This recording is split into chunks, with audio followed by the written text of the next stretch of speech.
morning. You know what? I'm going to take a wild guess. I bet this is the first session anyone in this room is attending as part of the 2020 World Economic Forum annual meeting, right? The ones, anybody went to a meeting yesterday, those meetings don't count. Today is the first day of the 2020 World Economic Forum annual meeting. I'm Dan Bross, Executive Director of the Partnership for Global LGBTI Equality. And thank you so much for being here.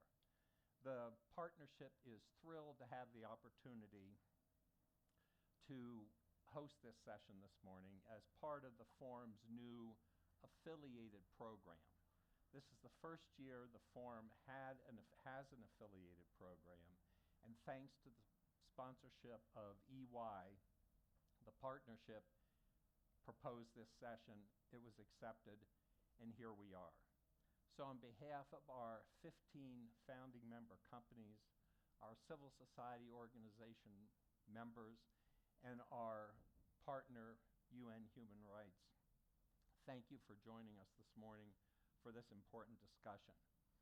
As some of you know, LGBT discussions were first held here in Davos back in 2014 because of the leadership of some of our founding member companies.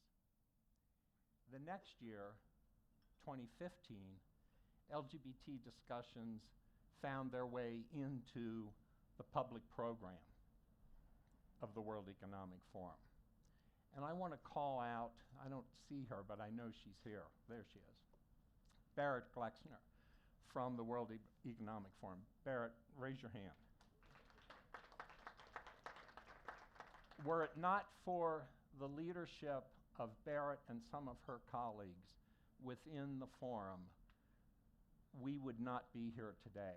So Barrett, thank you for everything you and your colleagues have done internally to bring LGBT issues to the fore, not only in the public program beginning in 2015 and every year since. And let me note that this year, I think there are a total of 5 or 6 LGBT sessions in the public program here in Davos, which is a record. Perhaps more importantly than having sessions in the public program in Davos, LGBT issues are part of the forum's global agenda in some of their regional meetings, most notably in India, Africa, and East Asia. So we've made terrific progress over the past number of years. 1 year ago tomorrow, the forum launched as a formal partnership, the Partnership for Global LGBT Equality. We started with 6 members, and now we're up to 15 members. So thank you to all of the members who are in the room today and those who can't be. We would not be here without your support and your engagement and your involvement. However, as we're going to hear over the next few minutes, many challenges remain. In nearly 70 countries, homosexuality is still criminalized, and unconscionably, very few countries legally recognize the identity of trans people, and only a handful recognize the rights of intersex people. Tragically, for many millions of members of the LGBT community around the world, homophobia, fear, and hate remain a daily reality. The mission of the partnership is to address these challenges and to accelerate equality, social, and economic inclusion for LGBT people globally by leveraging the collective advocacy and power of business, and that is what we're here to talk about this morning. It is now my pleasure to introduce our moderator for today's session, Julia Chatterley. Most of you in the room know Julia Chatterley through First Move with Julia Chatterley, and you'll see her live every morning from the floor of the New York Stock Exchange, 9 a.m. on CNN International. I had the opportunity on Sunday morning to spend some time with Julia, and one of the first questions I asked her was, Julia, you're on live at 9 a.m. What time do you get up? And she said, 3 a.m., which just boggled my mind. And then my next question was, well, what time do you go to bed? And she said, 10 p.m. And she said, I don't need much sleep, but I get, through, and then she catches up on her sleep on the weekend. I was just so impressed by our time together on Sunday, Julia. I just walked away thinking, oh my gosh, thanks to the sponsorship of P&G, who introduced us, we could not be in better hands this morning. Julia spent a number of years in the business community in London working for Morgan Stanley, and then she moved into journalism covering business and politics in 2013, and then moved to CNN in 2018. And she covers business and politics, but she's a real human being. She cares about human rights. She cares about social justice issues. She cares about equality. She cares about LGBT issues. And we really had a heart-to-heart talk on Sunday when we were talking about some of the things that I just mentioned, about the fear, the hatred, the inequality, the prejudice that still exists in the world. And that's what Julia wants to talk with all of us about today and share and lead a conversation with us today. So Julia, thanks so much for taking time this morning. I guess you got to sleep in a little bit because you didn't have to get up at 3 a.m. No, this constitutes a 4-hour lie-in. So it was a real treat. So thank you, Julia, and the floor is yours. Thank you. Thank you. Yeah. Big kiss. I'm sure he also thought I was a complete psycho as well, but Dan, thank you for not mentioning that, quite frankly. But I think even if you're not a morning person, quite frankly, this is such an important cause and a reason to get out of bed even on a freezing cold Davos morning. So thank you all for being here. I actually think that was quietly modest. The fact that PGLE is formally part of the agenda, the partnership here, is such a huge deal. And I think that's testament to the work done by advocates, by the community itself, by allies. So I think it's a kind of huge round of applause and congratulations to you all, because for me that's incredible to be here at Davos, to be among some of the most influential people, businesses all around the world is a tremendous opportunity, as well as I think a clear recognition of the importance of forging these alliances and promoting this cause, because it is a human rights issue, and I think we will continue to talk about that this morning. We're also going to be talking about the ways that business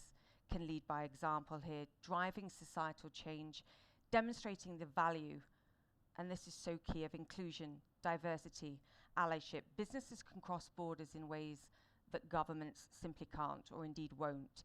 They can lead the way in driving acceptance, foster environments that engender and solidify change. And I think because governments ultimately know the value of economic growth, of investment, inward investment by businesses, even foreign aid too, that allows influence of government policies, or at least some ability to leverage pressure. So I like the idea of businesses being a change agent, a force for good, a compelling one. And actually, we know that prosperity matters to governments, particularly when it comes to elections. Perhaps business has been the most conspicuous ally and agent of change for the LGBTQ community. Last year was the 50th anniversary of Stonewall, and it was celebrated by many of the greatest cities in the world. I'm sure you all were there or experienced it.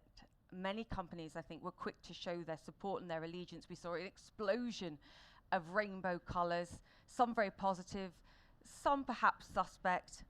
I may have bought a few rainbow cupcakes myself. Hey, I'm an ally, so I'm allowed. On the surface, you may think that the battle's being won, a battle that started 5 decades ago, but looks can be deceiving. A reality check, and Dan mentioned it, there are still more than 68 countries around the world where the simple act of having sexual relations with a consenting adult is criminalized. 9 where national laws target transgender and non-conforming people, making some forms of gender expression illegal. We've just put some maps on your table. I want you to take a look, because what you're looking for here is the navy blue. The navy blue shows where there's constitutional protection against discrimination based on sexual orientation. The lighter it gets, the less protection exists. Orange, same-sex relations can lead to 6 years imprisonment. Singapore, by the way, is orange there. Red, 10 years imprisonment to life. We're talking Kenya, South Sudan, Malaysia, Brunei, Myanmar. Burgundy, Saudi Arabia, Sudan, Iran, and Pakistan equates to the death penalty. We're talking about a basic human right, an expression of love here, the simple need to be who you are. It shouldn't be this way. But don't be fooled, guys, into thinking that the lack of protection does not extend to countries that you usually considered beacons of progressive tolerance. Take the United States, the land of the free. Even in 2020, there remains no federal protection. No federal protection. The House passed measures, they got buried in the Senate, funny that. The political divisions run deep, even on something apparently so simple. 11 states, in fact, have laws, albeit unenforceable ones, that prohibit same-sex relations. That, despite the fact that the Constitutional Court back in 2003 declared that unconstitutional. That has an impact on hiring decisions. Businesses, do you want to take the risk with workers like that? Imagine the productivity dent as well of someone hiding. I think we can do more. This is what matters to me. You know, I left university with many LGBTQ friends, and then I got into work in a big American bank, and you know what? I had no one. None of my colleagues were members of the LGBT community. Really? Really? You know what? The sad fact is, they hid it, and I didn't question. That's unforgivable. So, now I'm catching up. We'll work on it. We're going to talk this morning about how we make this better, how we protect, enshrine basic human rights. Let's get going, guys. We've got work to do. Let me introduce our first panelist, Alfonso David. He is president of the Rights Campaign. He's been there since August of last year. He has the most incredible CV. Alfonso, where are you? Come up. Thank you. Most recently serving as counsel, actually, to Governor Cuomo, so close to my heart, in New York. But you've laid out a huge, bold vision for advancing equality, and we can talk about that throughout our discussion. But what you're here for exclusively is to reveal your corporate equality index. And despite some really alarming top-down messages, I think, in the United States, your results actually are pretty promising. Talk me through what you're hearing and seeing. So first, good morning to everyone, and thank you for coming. I see many of my colleagues and our supporters that support the work that is so important to LGBTQ people. So before we get into the results of the Corporate Equality Index, I wanted to just take a moment and think back to your first job interview. Maybe you were in high school. Maybe you were in college. Maybe you were interviewing to serve as a waiter, as I did, or maybe you were working in the retail establishment. You were maybe nervous or excited or both. Now, I also want you to take a step back and think about receiving that first job offer and how you felt. The sense of accomplishment that you felt getting to the point that you receive a job offer. Personally, I remember interviewing at law firms after law school, and all of those feelings of nervousness and excitement I also felt. But I felt something different than many of my other colleagues, and that was fear. I was deeply terrified of coming out as an LGBTQ person. And for many of my friends, they also were deeply terrified of coming out as LGBTQ. And I created two people. I created the corporate person and the other. And I was afraid that they could not coalesce in that one person. I was afraid that I could not be out in the corporate space. Fast forward a few years later, I started teaching law school. I taught law school for 10 years. And when I started teaching, a few of my law students came up and said, "Could you please change the name of the course?" I was teaching constitutional law, sexuality, and the law. And many of my students were afraid of having that on their transcript because it may actually affect their abilities to get a job. Now, all of those experiences, unfortunately, are not unique to me, are not unique to my students, are not unique to my friends. Many LGBTQ people still face fear and in some cases persecution in certain parts of the world, which is why the Corporate Equality Index is so important, which is why corporate support is so important. Corporations and businesses have an opportunity to transform the landscape for LGBTQ people. They have the opportunity to create inclusive workspaces, and that's incredibly important. You have the opportunity to actually remove the fear that many LGBT people have when they walk into workspaces. And today, I am very, very proud to announce that we are releasing the 2020 Corporate Equality Index, and we have 686 companies that have the top score on the Corporate Equality Index. That is out of 1,000 corporations that participate in the Corporate Equality Index. This is compared to 2002. So you have 686 corporations that participated and received the top score. 1,000 companies participated. But in 2002, just to give you some context, and I want to make sure I get these numbers correct, because it's actually quite shocking. In 2002, just 13 companies scored top marks on the CEI. That's compared to 686 today. Also, another sobering fact, only 61% of Fortune 500 companies had sexual orientation protections, and only 3% had gender identity protections in 2002. Today, those numbers are 93% for sexual orientation and 91% for gender identity. This has been a colossal shift from 2002 to 2020. And the fact is that we could not have done this work without the support of many of the corporate partners in this room. The Corporate Equality Index is used as a tool to advance inclusive workspaces. But in some cases, we've unfortunately had to use the Corporate Equality Index to make sure that corporate values are actually reflective of what's in the Corporate Equality Index. A perfect example I think you'll be hearing a little bit more about from Sarah Kate is Hallmark. Last month, Hallmark Channel made a decision, a very bad decision. And there was an ad with two women who were getting married. And Hallmark Channel decided to take the ad off the air under some pressure from anti-LGBT groups. And we responded by mobilizing our more than 3 million members and supporters. We did a letter writing campaign, and more than 74,000 people signed the letter opposing Hallmark's actions. We also suspended Hallmark's corporate equality score. As a result of those two actions, Hallmark changed their decision and apologized for removing that ad off the air. Another example, Saks Fifth Avenue. 2015, a transgender employee sued alleging discrimination. Now, Saks Fifth Avenue had a policy prohibiting discrimination both on gender identity and sexual orientation. But in the lawsuit, Saks Fifth Avenue alleged that that policy was not binding, which entirely undermined some of the foundational principles of the CEI.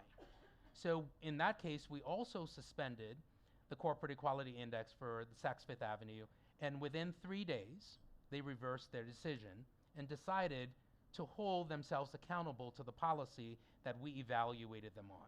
So the Corporate Equality Index is such an important tool, and for the businesses that have scored the best, we thank you. We thank you for creating these incredibly inclusive workspaces.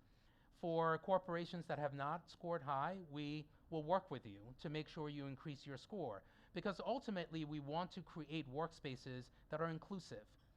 if you have inclusive workspaces, you will be able to recruit the best employees. You will Alfonso. also be able to retain them. Alfonso, there's going to be people in this room going, hang on a second.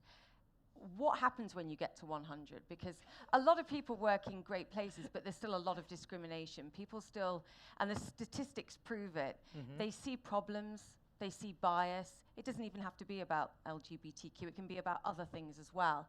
Sure. And actually, they don't raise their hand. Sure. A third actually do, and 2/3 don't, quite frankly. So the skeptic in me, and forgive me, I guess it's probably the business journalist in me, goes, how can so many companies be perfect? 100 can't be perfect. What more can they do? So 2 things. One, the Corporate Equality Index, what we're looking at are policies. Whether or not you have created policies and practices that would reflect an inclusive workspace. In some instances, your policies may not reflect the practice. Right. That's my fear. Which is where we come in. In many cases, we work with corporations to make sure that the policies actually reflect their practice. The Corporate Equality Index, on its face, is evaluating whether or not those policies exist, whether or not employees are taking advantage of them, and whether or not they're real. But in some instances, we find out that those policies are not reflective of practice. And we work with corporations. There are more than 1,000. And receiving 100 is not enough. We work with corporations day in and day out to make sure those policies are reflective of filtering practice. through. Correct. You called it lots of carrots and one big stick, which I'm assuming the suspension is. I want to just get one quick comment from you on paid leave. Sure. Because I know this is something that you're incredibly passionate about, and a lot of people, particularly in this community, feel like in many cases they have responsibilities and they're afraid to put their hand up and say, this is what I've got going on and I need to take time off. So, as you mentioned, I served as the former chief counsel to Governor Cuomo, and I served in his administration for 12 years. So I still have PTSD from coming out of government, but it was, I love government. I love government. But I also, just as in this role, sort of appreciate the responsibility that goes along with developing and implementing policy. I had the privilege of writing the marriage equality law in New York, which is one of the things I'm most proud about. But I also had the ability and the opportunity to write the paid family leave law in New York. And drafting that piece of legislation opened my eyes, because the United States is the only industrialized nation that does not have paid family leave as a mandate. Every other industrialized nation does. And this issue is particularly acute for LGBTQ people, because if you're LGBTQ and you're fearful of coming out, it's compounded when you don't have paid family leave policies. And many LGBTQ people have to take care of loved ones where those relationships are not formally legalized. And when they're not legalized and you don't have paid family leave policies that allow employees to take off, to take care of an ailing family member, it's very, very difficult. Yeah. And some of those employees are still fearful of coming out. So if I'm fearful of coming out and there are no inclusive policies and there's no paid family leave policy, It's another trap. there's another trap for those employees. So it's incredibly important. We've worked with Mass Mutual and Accenture. We will be releasing a white paper this week highlighting many of the issues that LGBTQ people face as a result of not having paid family leave. Alfonso, fantastic to chat to you. Thank you you. so much. Alfonso Thank you so David. much for having me. Great. Thank you. Sarah Kate. Thank you. Sarah Kate Ellis, CEO and President of GLAAD, the world's largest LGBTQ media advocacy organization, of course. Don't need any introduction. Regular on CNN, on MSNBC, other media outlets. And of course, your book as well that you co-authored with your wife. And it's amazing. I've read the book and I love it. We got a bit of an introduction to the story, though, and I want to talk to you about what happened with Hallmark, the suspension of Zola's wedding adverts that happened to have two women kissing. They were then hit by conservative activists. 1 million mums. Not 1 million. Less than 5,000 Please. on Twitter Brilliant followers. PR, Yeah. though, quite frankly. Yes. Why did they pull the ads?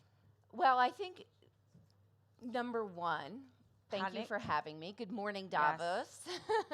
Davos. It's great to see you too. Thank you.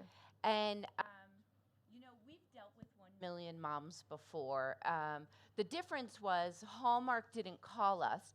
P&G, Kellogg's, Disney, they called us first. give us the scoop on this. And what they didn't understand at the moment was that they're actually part of a hate group. Yeah. And so they pulled the ad because the wrong decision makers were making the decision. It was actually the head of advertising and the head of production. No comms person was in that room at the moment, certainly not an HR person. And so you need policies in place that filter through the organization of when these moments happen, who gets called into the room. And this way you know beforehand. Additionally, I think that they responded and reacted because it was the holiday season. Yes. It's their biggest season of the year. And they think that they have a lot of signatures. They had 1 million moms had 25,000 signatures. And we're not sure that I was all like, of do those that were math, right please. either. Some duplicates in there as well. Like, So, our phone starts ringing because everybody wants to know what the community thinks of this. Where does GLAAD stand on this? And so we called Hallmark. And we essentially, for the next 48 hours, were side by side on this, working through this crisis. It was clear that they wanted to reinstate, but they wanted to do it smart this time and actually think it through. But also they had a ticking clock, right? So this broke on a Friday. By Saturday night, it was exploding. And by Sunday morning, I realized, having done this in several other situations with Barilla, the largest pasta people, Delta, who is a big partner of ours, who pulled some content off of their planes. There are many examples of this. That there's a very small window to get this right because the damage to your brand is irreversible. For instance, Barilla, the largest pasta maker, is still trying to make up the sales from 7 years ago. So, and that's basically the conversation we had. And so we worked together on their reversal, and we wrote it together. And I announced it live on CNN, actually. But I think the important thing is that if you find yourself in this situation, we always look at it in three parts to it. Assess what's going on here. Get the information. Call the right people. Don't react too quickly. Just think for a minute and make sure, think about the partners that you do have. Call us so we can help you understand both sides of this situation. And we lay it out very easily. The second thing is really about getting the right experts in the room. Once you assess what's going on, getting the right experts in the room. And even, for myself and my colleagues in the LGBTQ space, we're active in all the social justice spaces. So we know people in the racial justice movement, the disabilities movement. We're all connected. So if you don't have somebody in that specific space, call someone that you do have, and they'll get you to the right people. And then it's move quickly. The final moment is you have to make your decision once you've assessed it. Once you've spoken to the right experts, then you need to make your move, because time is not your friend in this situation. If Hallmark made it into the Monday morning media cycle, they would have been crushed. And they needed to do it on the Sunday night media cycle, because I was starting to tape shows for Monday morning, and that's really the leverage that I talked to them about. I said, look, they're already calling me about Monday morning. I'm taping now live. I'm doing live shows now, but if they're asking me for tomorrow morning, that's not good. That means that this story has a lot of life to it, and they're going hard on it. And so if we move this now, then we can solve this before, and you can be heroes on Monday morning versus villains. Heroes is a bit rich, maybe. Maybe. I mean, I'm hyperbolic. I know. Boycott Hallmark Channel was trending on social media. I mean, the power of social media here as well for uniting an alternative public opinion to, quite frankly, a hate group here. But I think your point is important. And I think you went to advertisers too, other advertisers, and said, hang on a second, guys, do you want to be advertising with a brand like Hallmark who makes this kind of decision? And I always say, as a business journalist, you follow the money, you find the answers. You do. Hit them where it hurts, because in the end, yes, they need people watching their movies over the holiday season, but they make their money from advertising. And if those guys pull back, then you've got some real leverage. Yeah, I think, that's a pretty nuclear position to take, to go after the advertisers, because you're going to really hurt the business. And we've done it on occasion in our activist role. Our role really has evolved at GLAAD from less of a watchdog to more of an advisor. Because I know even the woman that we were dealing with at Hallmark had a gay son. We're everywhere. It was right? panic. And they wanted to do the right thing. They moved too quickly in the wrong direction, and then they wanted to backtrack on that, and they wanted to backtrack properly. And so I come always at this that the people want to do the right thing. And then if it doesn't start to pan out that way, that's a whole other conversation. But we knew very quickly, having conversations with them, that they wanted. Were holding their hands up yeah, and going, they were help like, us fix this. yeah, we need crisis management right now. So I think that's really key. Now, if you go back to A&E, and if some of you remember Duck Dynasty, that's a fascinating case study as well.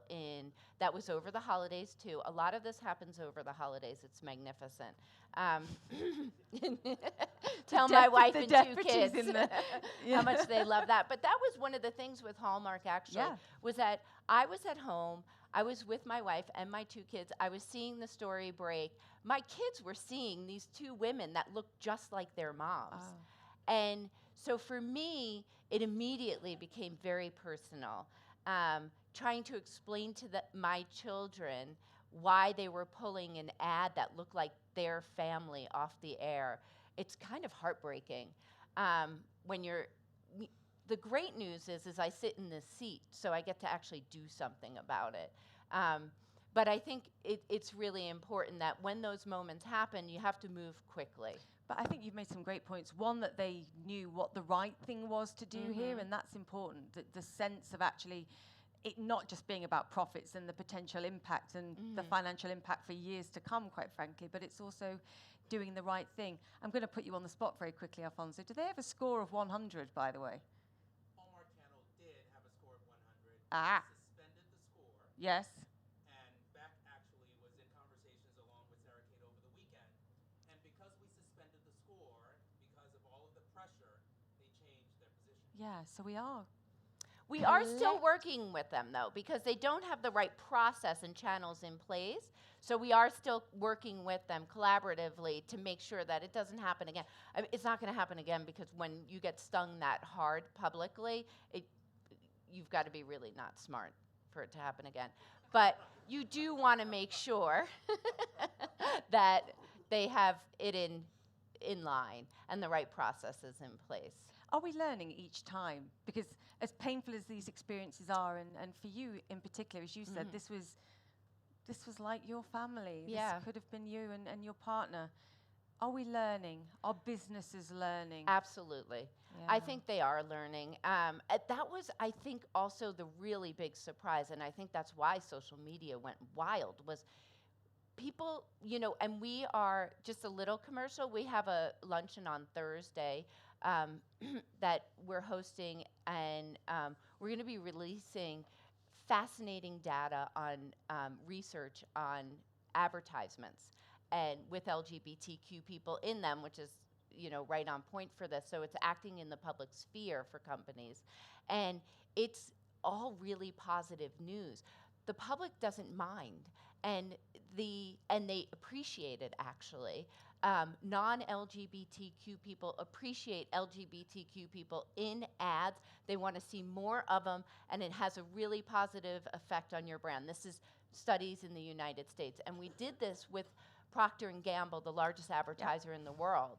So I think this is, the world has moved on, and that was a really big backstep and almost surprising. I think it was more shock and awe that got everybody called to arms on that one. The speed Exactly. in this for me. And was also not really knowing who 1 million moms are. I mean, a quick Google search can uncover that they're a not 1 designated million. hate group. Yeah. And there's less than 5,000 of them, and most of them are actually men. And we love men. Yeah. But Just not those ones. not those ones. We're done. Thank you. Thank you so much. Thank you for having me. CEO and Thank President you. of GLAD. And Alfonso as well. Guest appearance. All right. We're going to have a panel discussion. We're going to talk through some of these themes, but we just have to do a few little logistical changes here. So while we do that, I shall introduce our panelists as soon as their chairs are ready. Dr. Terry Cooper, Chief Inclusion Officer at Deloitte. Great, please come up. Make sure we've got enough chairs here. Peggy Hicks, too, Director of Thematic Engagement at the UN Human Rights. Drew Keller, Global Program Officer, Open for Business. Hi. Tony Profit, Chief Equality Officer at Salesforce. And Ken Roth, Executive Director at Human Rights Watch. Oh, you're lovely. Yes, you brought me. I should have sat down. Sorry. These are amateurs. Go. Yeah. Thank you. Guys, great to have you here. I'm super excited about this panel. Just in light of what we were discussing there, I just wanted to get your perspective to start. I know you all come at this from different viewpoints and different positions, but just to start, do you think we're at a pivot point here where the business community perhaps becomes the most powerful driver here of inclusion, equality for the LGBTI community? Absolutely. And I think the main reason, and certainly from our perspective at Deloitte, is we want to create an inclusive culture for everybody. But we also recognize, unlike many organizations, more than 70% of our practitioners or our professionals are millennials or younger. And so the amount, I mean, we've been on this journey ever since our, for over 25 years. But we also recognize that this is something that's critical from a talent perspective. That if we really want to have the best workforce, then we actually have to embrace that inclusive culture for absolutely everybody. And LGBTQI is at the forefront of that, and our ability to demonstrate that we're walking the talk. We're not just saying it, but that we walk the talk. So it's it's a huge business imperative for us. You mentioned something then, we'll come back to this walking the talk and the action, the follow-through that's required. No, I just wanted to follow on that point. I think one of the things that we've really noticed is the move from looking within, which of course is an important starting point for credibility, for authenticity. You have to get your own house in order. You have to make sure you're protecting your own workers and doing the right thing within your own business chains. But what we see from a UN Human Rights Office perspective is also now the outward facing, the promotion, the ability, and I thought it was interesting. That's exactly what we were looking at. About how we can also the role that business can play in shaping the public view and narrative, and how they can engage not just in the United States, but globally. We'll come to that. Of business. Such an important point. Drew? Yeah, and building on that, so Open for Business, we're a coalition of global companies. Our purpose is to use the influence of the private sector to act in the public sphere and advance LGBT rights, primarily in those very challenging countries around the world. So we work in Africa, Asia, the Caribbean, etc. And we've seen, because of some phenomenal forces and phenomenal work from other organizations, the standards of conduct that the UN put out, the CEI from the HRC has really pushed a lot of multinational companies to continue to do better. We have seen almost a groundswell of companies beginning to take public action on LGBT rights in countries around the world, from Costa Rica to Czech Republic to Taiwan. India has so many phenomenal examples. And those are global companies, but then multinationals that are headquartered in emerging markets, so that are headquartered in countries that might have criminalizing laws or laws that are not supportive of the LGBT community. We just did a study with BCG. 40% of the fastest growing multinationals headquartered in emerging markets now have policies on the books that prohibit discrimination against LGBT people. Now, that's not the majority. There's still a lot of work to be done, but it's saying a lot because business leaders of these companies that are headquartered in these countries that are not very inclusive always worry about if this is the right move for their business to make, because they're operating in a different environment. And we're seeing that the trend is very positive, that these companies are also taking action. We'll come back to that. Do you agree with that, Ken? A pivot point here, because you see the state of the world. This is a moment of, I think, real tension and challenge around the world. So, I mean, I think you opened up by noting that 70 countries still outlaw same-sex relationships. At the same time, we've seen enormous progress in the last 10 years in particular. And so I think we have to recognize that even in, places like Iran or Saudi Arabia, which, on the map are the darkest maroon possible, the death penalty is still there. Even places like that, there is a struggle underway. And I think that the corporate sector has a very important role to play here. On the one hand, it can be, an oasis of respect, even in those kinds of societies. I mean, if you're operating in Saudi Arabia, you don't have to outlaw. In fact, if you outlaw same-sex relationships within your business, you're going to be in trouble in your home markets. And corporations have that, very obvious leverage because in the Western world today, the need to respect LGBT people is de rigueur. You really can't get away from that. Everybody wants access to the Western market. And so, businesses are, first of all, they can explain, we can't possibly have discriminatory policies in our Saudi office without creating enormous problems everyplace else. But it also allows them to be a beacon of greater respect in those societies. And, we see this in the United States. Remember when there were the anti-transgender bathroom effort in North Carolina or their effort in Georgia, and they were immediately reversed on business grounds because this was a disaster for those states. I think business is in a position to start making similar arguments with respect to some of the tougher countries in the global south by saying, if you want business in the rest of the world, you got to look out because you got a bad reputation here. I'm going to come back to some of those comments because that's fascinating. I deliberately left you till last because I think I had a sense of what you were going to say, and I wanted to get the perspective of not so good, the concerns. Wrap it up. Are we at a pivot point here? Because I know you've been instrumental at Salesforce in fostering this at Davos and at the World Economic Forum. Yeah, I think across civil society, we are at an inflection point. And we see these dark forces rising in so many nations of xenophobia and transphobia and homophobia and racism, Islamophobia. And as businesses, we have a responsibility to all of our stakeholders to stand up and to stand on the right side of history. Now I say this, all of this is underlined with a tone of humility. No business, Salesforce included, always gets it right. But we have many examples, though, where we've taken a stand. Indiana is a great example, and being on the forefront there with other leaders, but on the forefront of standing for the rights of the LGBTQ community, starting with our employees and their families and our partners and our customers. So that's an example of businesses standing up to the responsibility that they have to all of their stakeholders. Finally and importantly, it cannot be businesses alone. It has to be public-private partnerships to really get it done. But I think business has an essential role to play and an increasing role to play at this moment we're at in history.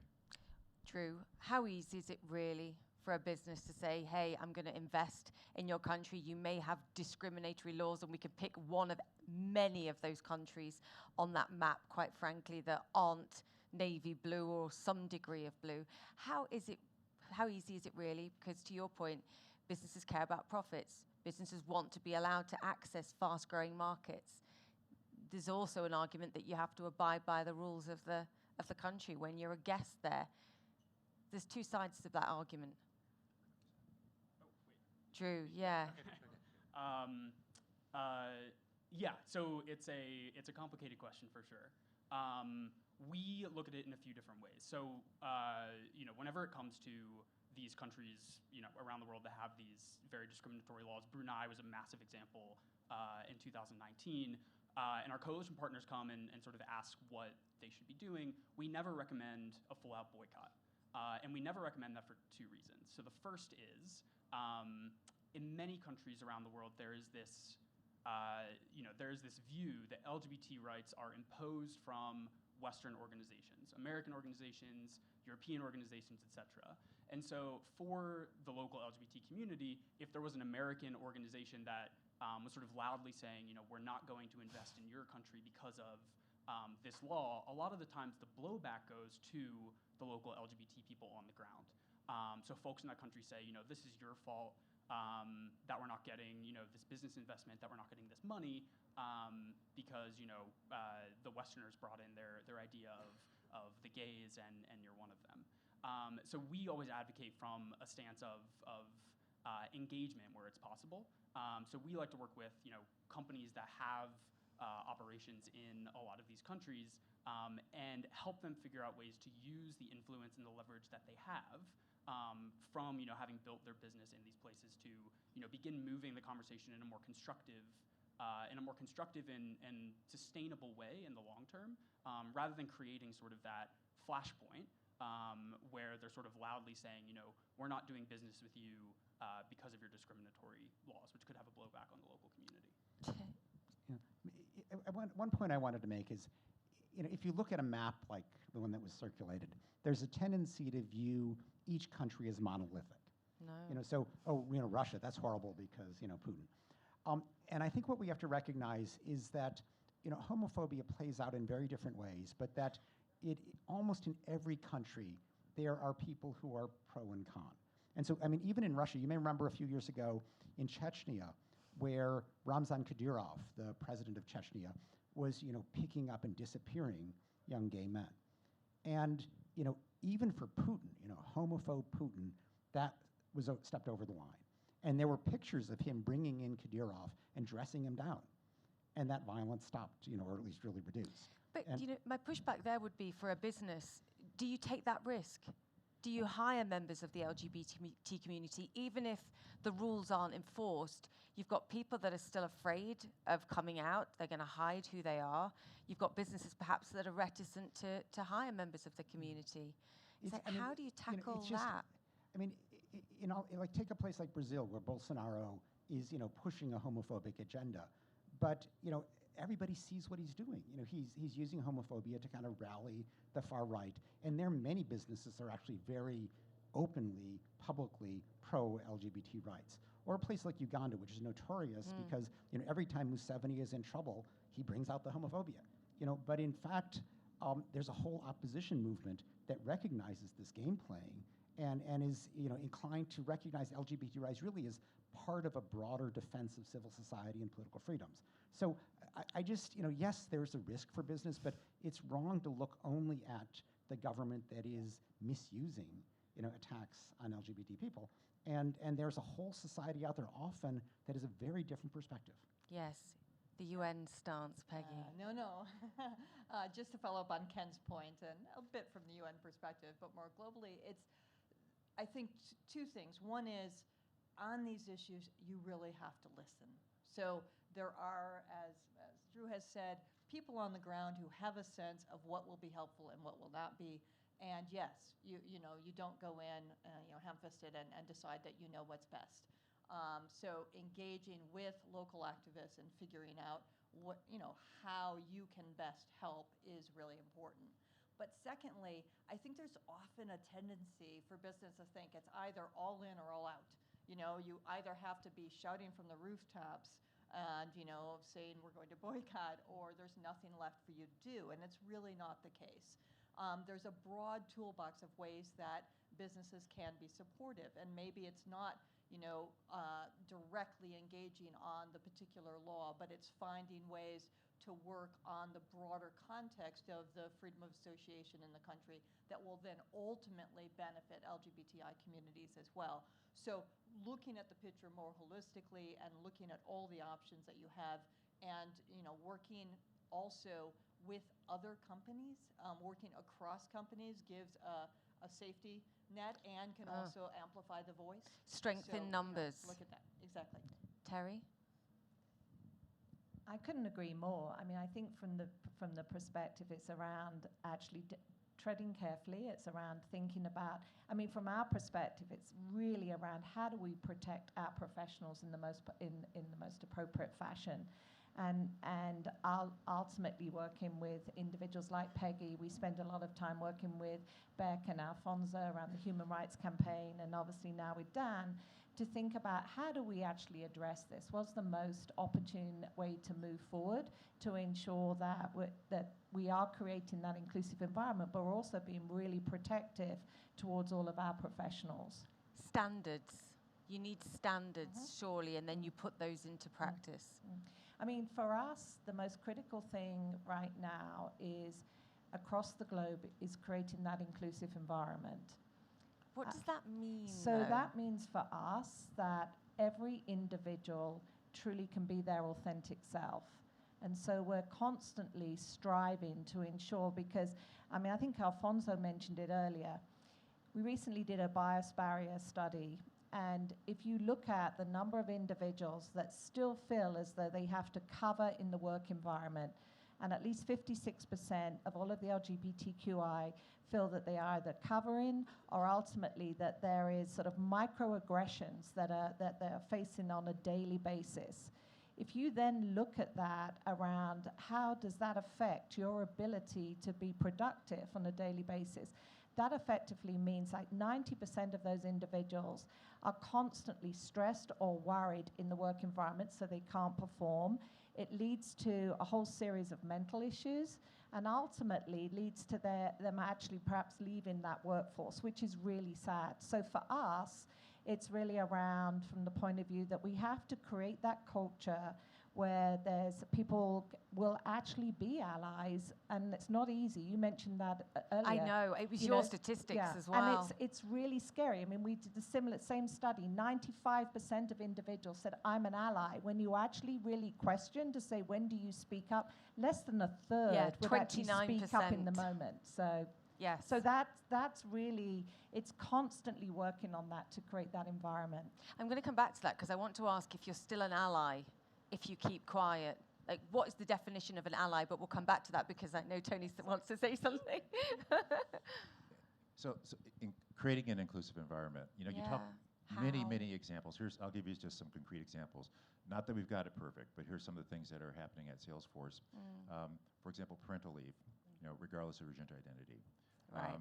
For example, I mentioned earlier, being an advocate, whether it's for the Equality Act or state by state, or in Australia, or just standing for marriage equality, and generally standing for the rights of the LGBTQ community. Having a great benefits for transgender folks. Having a transgender working group to really understand what is the state of care, how is that changing for transgender folks around the world. In India, for example, is when we went to launch our LGBTQ employee resource group, before we did it, making sure we're educating people. This is your sexual orientation, this is your gender identity. These things are different and they're not binary. Just so that people, if they do choose to come out, this was before Section 377 passed in India, then they're coming out to an environment where they're not coming out into an environment of complete ignorance. Yeah. So those are some concrete examples. What about for everyone else, though? Because I do think, I'm not in the community, I'm an ally, but I do think there is a fear factor outside of the community of getting the terminology wrong, insulting someone by misrepresenting what they represent.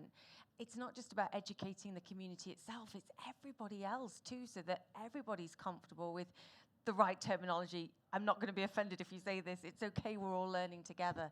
This, for me, is critical too, to have everybody inclusive.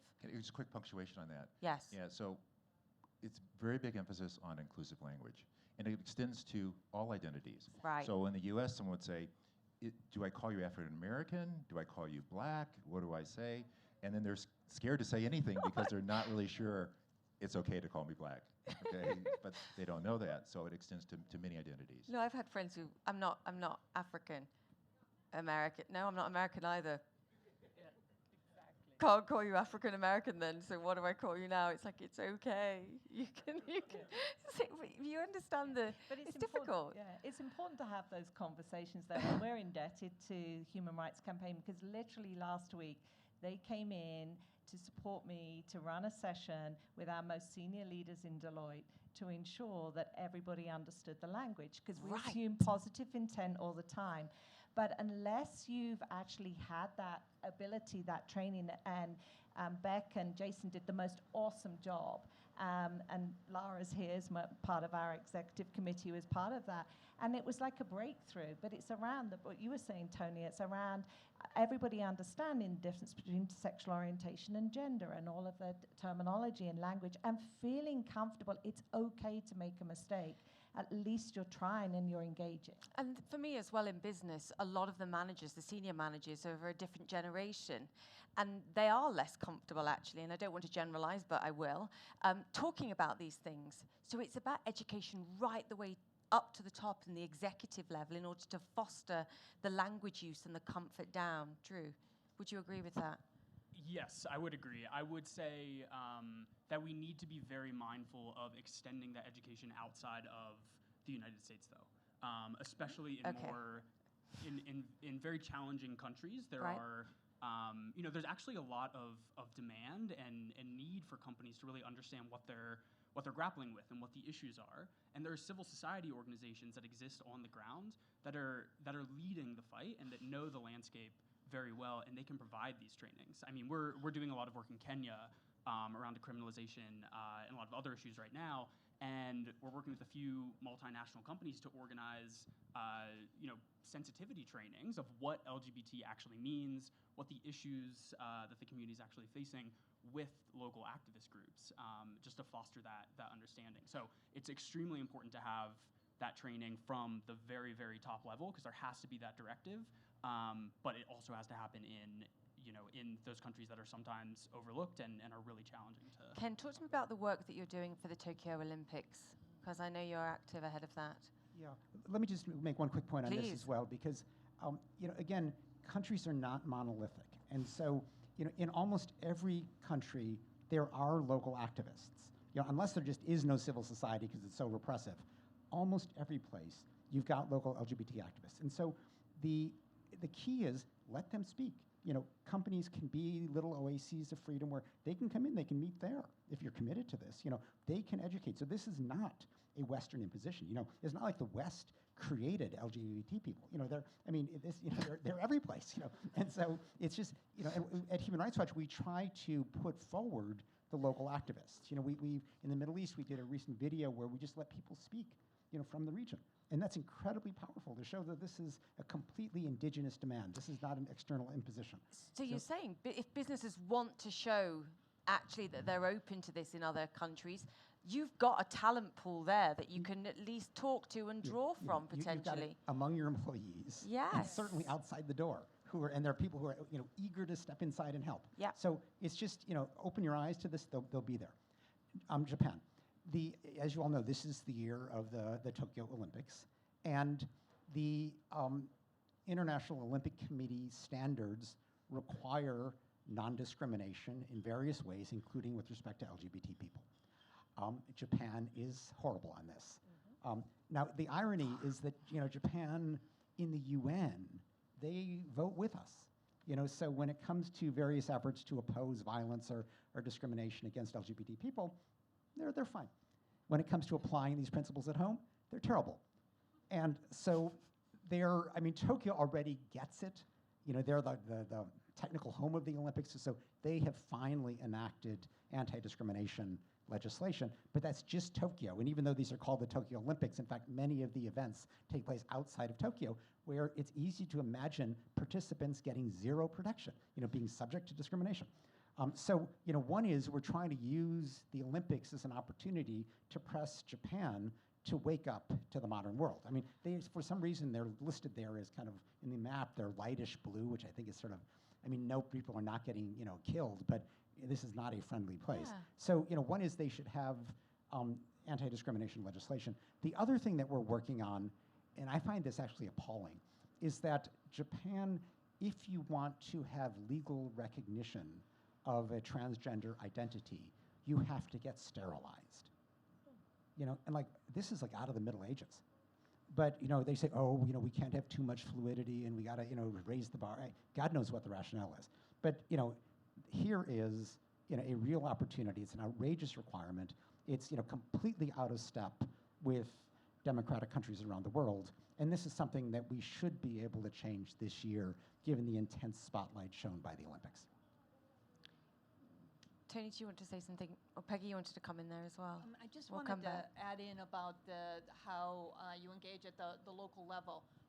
Our organization has had a broad-based global campaign called Free and Equal, which we're very proud of, but in reality, what is really working is that we have now in 30 different countries free and equal campaigns that are run by and designed by those local activists. So they're all different. And one of the things we want to do is pull together what we've learned from that work, but the reality is engaging with those people on the ground is the critical piece. One additional thing, though, that we're working on is we've talked a lot about the role of business and the role of civil society, but the reality is many of our civil society partners don't know how to deal with business. You know, it's not a comfortable environment. They don't know what to ask. They don't know how to engage with these big, often international corporations. So we're also working with PGLE on guidance for civil society about how they can use the standards for conduct of business to be able to move forward on these issues more successfully. What more do you need? What do you need from businesses? Do you need the outreach from big businesses into these places to say, hey, come and talk to us? Because your point about engagement the other way is critical. Yeah, I mean, the first step is always for the businesses themselves to do the work Be internally, open. right? But then it really is, yes, engaging with and listening to people on the ground and being able to figure out how they can best assist. And it will vary from place to place. What's our view on pink washing? I was in Cannes talking about Pride, and we talked about this in great detail. I mean, this is a lucrative market. The spending power of the LGBTQ community, I believe globally now, is estimated at $3.7 trillion. That's a lot of money. So we I was wondering who was going to answer that. Go on, Drew. so we produced a framework about a year ago with Yes, the Deutsche Free Equal Bank. campaign and Yeah. Deutsche Bank, called the Channels of Influence, which I can talk about later. But as part of that report, we did a little bit of we tried to pull a little bit of data around pink washing and the conversation around pink washing. And we looked at the Twitter conversation around it, and we also looked at Google Trends. And what we've seen is over the last 8 years, the conversation on social media and just people's interest from searching on Google has been steadily rising. So it's an issue that that is definitely rising in the public consciousness, and I think it's a ultimately good thing for the LGBT community. There's a lot more skepticism on businesses and what they're actually doing, because it's pushing companies that want to be seen as the global leaders on this to go outside of just having a rainbow logo at Pride. They're actually having to enact the best policies internally, but increasingly they're thinking about how they can use their influence to advance LGBT rights in other parts of the world as well. So there has to be an authenticity about it, and we're increasingly sensitive And the to that. the community is very sensitive to it, and they're looking out for it. Tony? You said the word. Your businesses have to start from a basis of authenticity, and any issue of values, whether that's your carbon footprint, or equal pay, or racial equality, or standing for equality for the LGBTQ community, you have to start from a basis of authenticity, or ultimately, it'll have a bad outcome. And the great thing is that we have these amazing partners, NGO partners, that create standards and they drive transparency. And so that's a foundation where people can really understand how authentic really folks are. And again, there's no pretense we get it right every time, but we work to drive from a basis of authenticity. We didn't talk about earlier in the session ExxonMobil, and Dan and I talked about this, and I want to mention it because when that merger took place, I believe in '98, Exxon came in and said, we're getting rid of all the discrimination policies, or anti-discrimination policies that Mobil had in place. It took 17 years for them to be enacted. Different, or re-established, different from the Hallmark example, different era, clearly. Is that a reflection, you think, of how far we've come, even though there's so much work to do, that in the space of 48 hours, with the power of social media, with advocacy, with working with companies to understand this, that actually progress is being made, and we do have to mark that too? Yeah, I think that, the example around Hallmark and everything, to me, that is an example of the fact that progress is really being made, because there's such a groundswell that occurs from a social media perspective as well, that you have to be on your toes around this. And it's just the right thing to do, and it's unacceptable not to do the right thing. And so I think ultimately that is having an incredible impact on businesses, because it's not only on their external component, whether it's product, etc. It has an enormous impact internally amongst their professionals and their talent.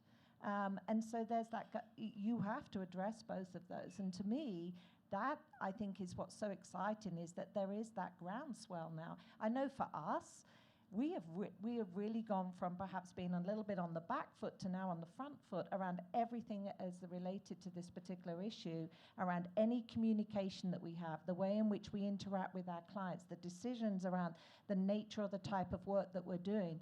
We really have to be proactive, because that's the only way, and as Tony was saying, for us to really walk the talk around being truly an inclusive employer and an inclusive partner with our clients as well. So if you ever get the phone call from 1 million mums, you're just going to say, get lost. Yeah.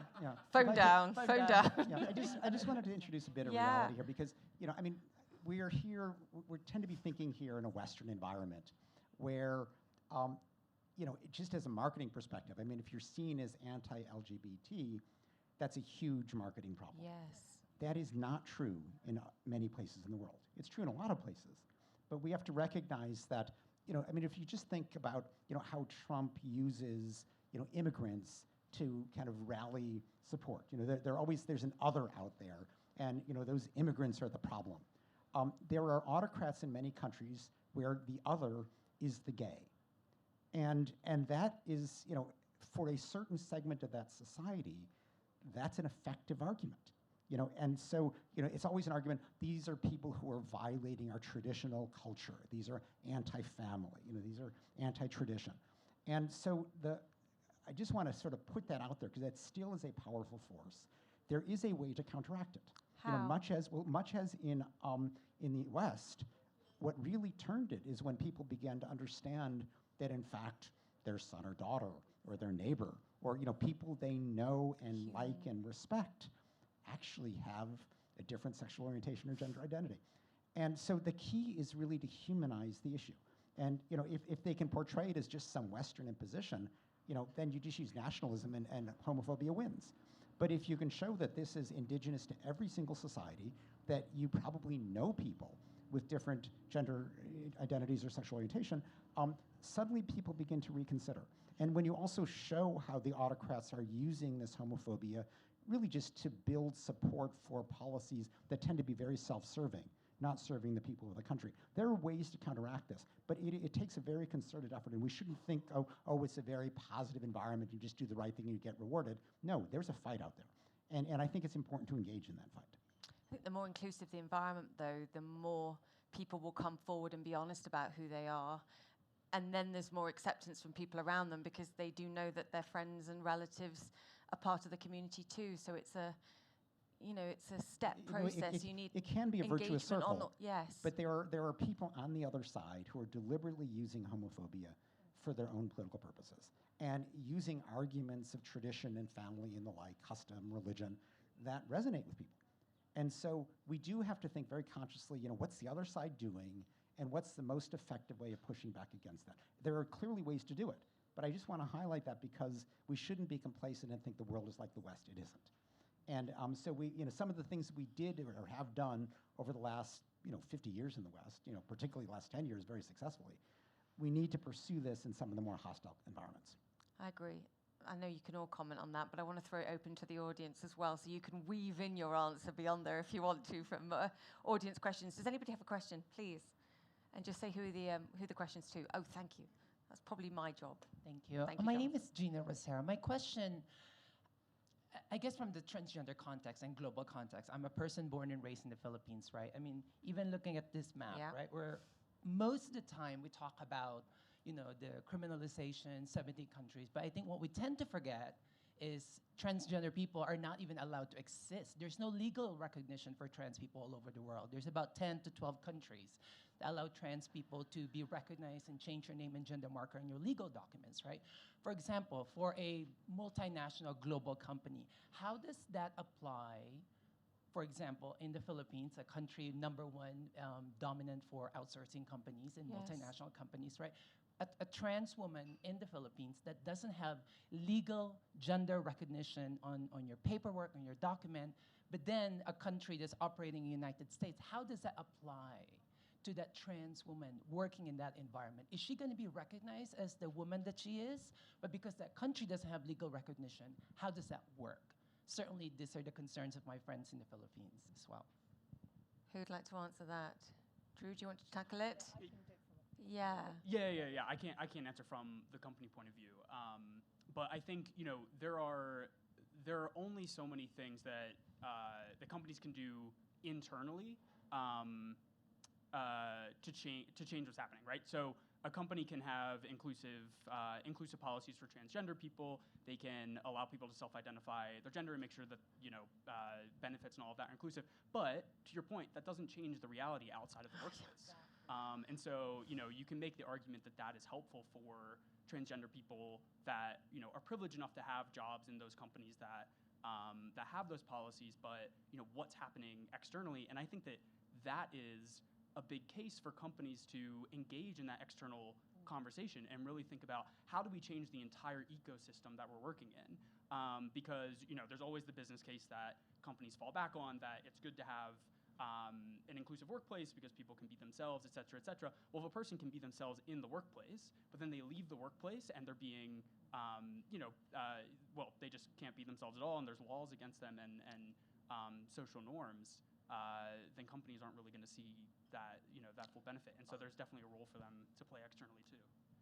I just want to add another just important a follow-up, because I think as someone working in global context as well, I mean, this is incredible, right? We're talking about always, whether it's within the UN context, whether it's a multinational context, we're always talking about when it comes to like what's on the books about criminalization. What's really the horrible thing is like with no recognition of trans people all over the world, we forget about that. There's only 10 countries, so far that we know of that allows trans people to, self-recognize legal gender recognition. But most of the time, to Ken's point, is that it's sterilization. But as I think everybody who's been working activist space, most of the time transgender people are forgotten, even in places when we name places, when it comes to what's on the books, when it comes to policies in countries. No, we do, and you're raising a really important point. Quick answer on this, and then we're going to get another question. Thank you. So along the lines of what Drew was saying, I think individual companies can do a lot within their own four walls. Then it comes to the fact that we have to collectively work together through organizations like the PGLE from the point of view of then how, like a Salesforce, a Deloitte, a Microsoft, everybody comes together. And that's the only way then we can actually address it more from a governmental perspective and certainly work to actually ensure that transgender are recognized as well. So to me, it's where we collectively have to come together to actually address that. I agree. Okay, next question, please. Gentleman at the back. There you go. I'm making you work, Jonathan. Sorry about that. Quick. Thank you. My name's James Allworth from Cloudflare. My question's actually for Ken. Your point about assuming we're in a Western environment, I think is a very good one. You mentioned one of the ways of countering this in places where people are using family values and culture as one of the ways of making LGBTs the others was to tell stories of, you might know people who are LGBT, etc. But in these hostile environments, that's a big risk for those people to take. Are there ways that you've seen that make it safe for people like that to tell their stories, and are there things that companies can do to help? Yeah, I mean, it can be risky, and there are, I mean, let me just give a Human Rights Watch example, if I could. We have done a lot of work in the Middle East trying to sort of normalize LGBT life. This is a hostile environment in many of the countries. And so we've wanted to show, that in fact there's a vigorous LGBT community there. But many people are afraid. So we've done, little kind of social media friendly videos. Sometimes we black out faces, we disguise. Sometimes we don't. It's really up to the individual involved. But that's one way to do it. I also think, as much as possible, we try to speak with or through local activists. And often there are people who've already taken that step. They're willing to assume the risk. And again, this is very effective to counter the view that, the local tradition is homophobic and it's just the Western tradition that recognizes these rights. Because if you have local activists who say, look, I'm Ugandan, I'm Lebanese, I'm whatever. This is my tradition too. Who are you to define the tradition? And what you often find is it's just the same thing with gender equality, for example. That's it's always the elites that define the tradition, but in fact there's a whole public out there that doesn't necessarily share that. And if you begin to question this sort of elite-dominated narrative that the only tradition that counts is the kind of regressive one that they're comfortable with, you begin to get people to question, well, what really is my country's tradition? Maybe we've actually had this community all along. It may have been submerged, but it's always been there. And why isn't that as much a part of my country's community, its tradition, its religion, what have you, as this kind of homophobic one being articulated by the government? So there are ways to kind of introduce that. How long does that take? I don't want to pretend this is overnight, but these things can move quickly. And I think we've seen really huge global shifts with respect to sexual orientation in particular over the last decade, where we've seen activists emerge in country after country. I think you're right. The question with respect to trans is that we're a decade or more behind with respect to transgender people if you compare it with the progress that has been made with sexual orientation. And I think that the world is just kind of waking up to this, and this is in many ways the frontier that we have neglected, and we have to make up for that. But it's remarkable how quickly things can.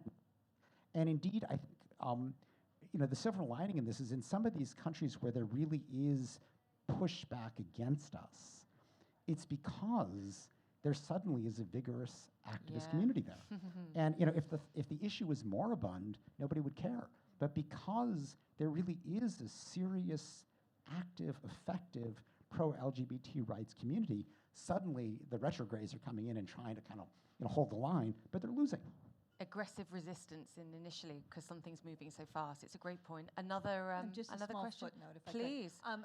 One other tactic that I think we've used with local activists that's helpful is looking for influencers, that look for people that are in positions of power that will speak out and will help make the message clearer. Artists, authors, journalists who are also often endangered, but look for people who may have a more privileged position and will be allies. And then also fictionalized accounts also work.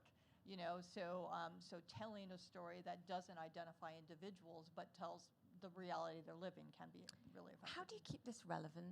I mean, I call this a human right, and for me and for this community, it's a basic human right to love the person you choose to love and reflect that.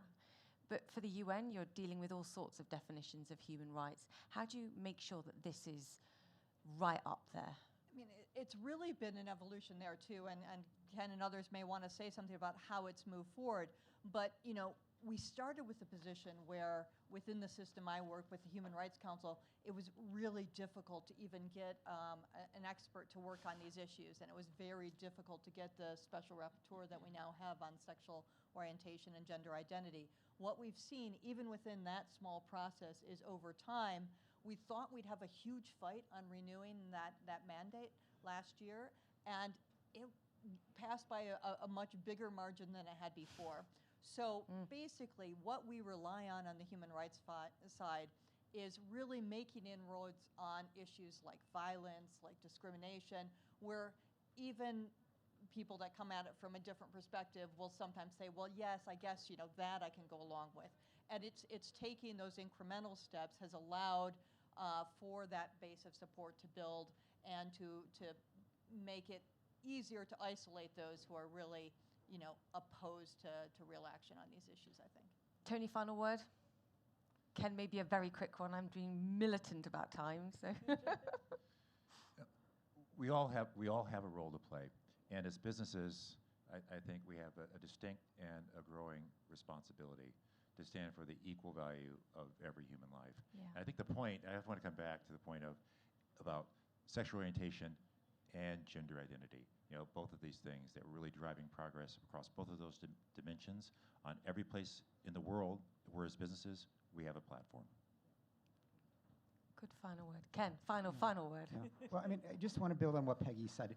In the UN context, we've deliberately focused on two issues that actually resonate, violence and discrimination. we're not leading with marriage equality, but but with respect to violence and discrimination, even the Vatican is on board. Almost everybody's on board. And so, it's not unanimous votes, but we are winning this over and over. It is now kind of just entrenched within the UN system that those two elements are completely accepted. They are part of the human rights agenda. And we will build from that. Now, I don't want to pretend there's no pushback. Many of you may have heard about this Trump-Pompeo initiative called the Commission on Unalienable Rights. Yeah. I had the privilege of testifying before them 2 weeks ago.